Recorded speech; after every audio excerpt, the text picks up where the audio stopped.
50 million years ago, India was a massive, isolated continent, a floating island moving rapidly north across the Tethys Ocean. The immense pressure of this collision buckled the Earth's crust, forcing the land upward into the jagged peaks of the Himalayas. This new barrier of rock intercepted global wind patterns, forcing them to drop their moisture as the Indian monsoon. The combination of these seasonal rains and melting glaciers carved deep river systems through the landscape, turning the barren stone into a dense, fertile jungle. This sequence of tectonic movement and climate shifts created an environment of incredible biodiversity, though for millions of years it was ruled entirely by giant predators. This era was dominated by extreme megafauna. Giant stegodons walked the plains with 10-foot tusks, while the rivers were home to hexaprotodons, ancient hippos the size of trucks, with jaws strong enough to crush stone. Roughly 1.5 million years ago, an archaic human ancestor successfully competed with these monsters. Known from fossil evidence like the Narmada human found in central India, these robust hominins occupied the forests long before our own species arrived. They used heavy stone hand axes to hunt.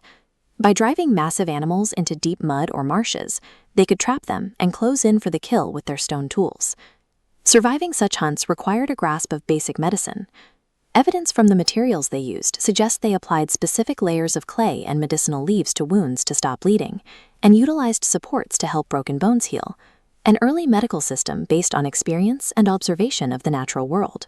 These early hominins secured their place in the jungle through sheer physical durability, brutal hunting adaptations, and the first recorded medical intuitions in the region. 74,000 years ago, the Toba supervolcano erupted in modern-day Indonesia, creating one of the most violent geological events in prehistory. A massive cloud of toxic ash drifted thousands of miles to blanket India, blocking out the sun and triggering a global volcanic winter. For decades, science assumed that this combination of a toxic atmosphere and a deep freeze completely wiped out the human ancestors living in the region. However, at the Dwalapuram site in Andhra Pradesh, researchers uncovered a layer of human-made stone tools resting directly beneath the thick Toba ash, and a second layer of identical tools sitting right on top of it. This discovery proves that early hominins survived the apocalypse. They adapted their survival strategies to the toxic environment and remained in India throughout the volcanic winter. While Asia struggled to recover, a massive drought in Africa was pushing our direct ancestors, Homo sapiens, towards starvation. Desperate for food, they began a mass exodus across the Bab el-Mandab Strait, the Gate of Tears, during a period of lower sea levels. They survived this journey by migrating exclusively along the Arabian coast, foraging the ocean for fish, crabs, and shellfish. Current scientific theory suggests this multi-generational diet, rich in omega-3 fatty acids, provided the critical nutrients needed for the rapid brain development that characterizes our species. By 65,000 years ago, these travelers arrived in the dense jungles of central India.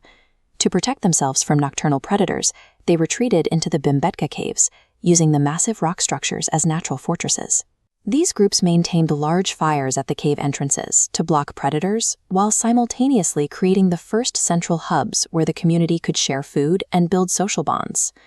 Survival in this new landscape required a shift in technology. They abandoned heavy hand axes to invent microliths, small, razor-sharp stone blades they attached to spears and arrows to hunt smaller, faster prey. Eventually, the need to chase wild game subsided. At sites like Mehrgarh, humans learned to cultivate seeds and farm the land, shifting from nomadic hunting to permanent settlements. Thousands of years later, this led to the explosive growth of the Indus Valley civilization, with massive urban centers like Harappa and Mohenjo-Daro. These cities utilized advanced urban planning, including a strict civilization-wide adherence to a 4:1 standard ratio for every building brick they produced.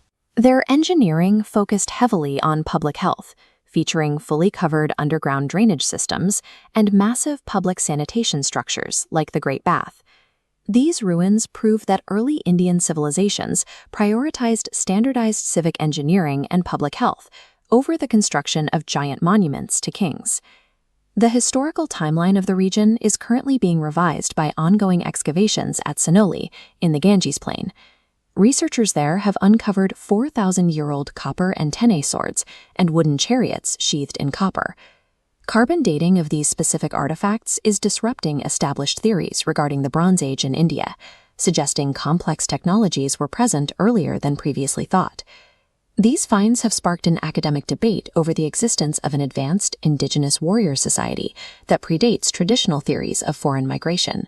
The Indian subcontinent remains a monument to millions of years of human endurance, a complex history of adaptation and survival that is still buried just beneath our feet.